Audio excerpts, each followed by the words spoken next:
Hello, Tom Zarinskas, creator of TrueSpell and Spell-Say pronunciation, and I'm creating Panphones, and this one is called The Patient. It has 28 words, and I have to change that.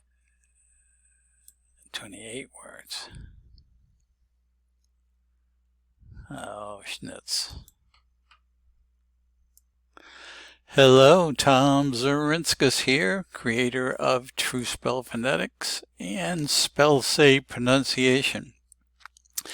And I'm talking about the Panphone, The Patient. And a Panphone is described here as a short story containing all the sounds of English language. This is a 27-word panphone,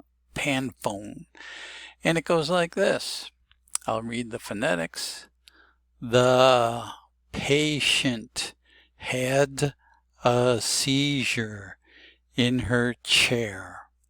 We took her out to the hospital and gave her toys.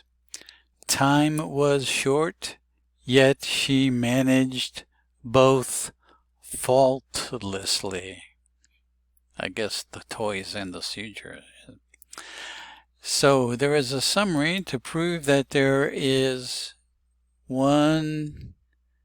at least one phoneme apiece.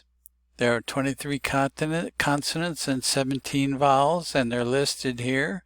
You can pause to look at these. And here are some more. And here is a conclusion. There were 58 consonants, no double consonants to indicate stress other than the first syllable.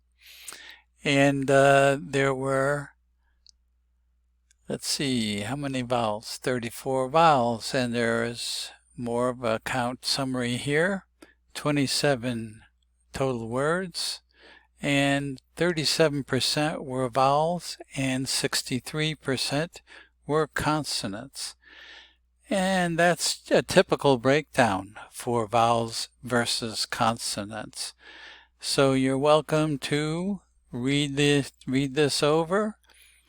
And this is good practice for English language learners. And I'm Tom Zarinskas, and I am a Native American speaker. Thank you very much.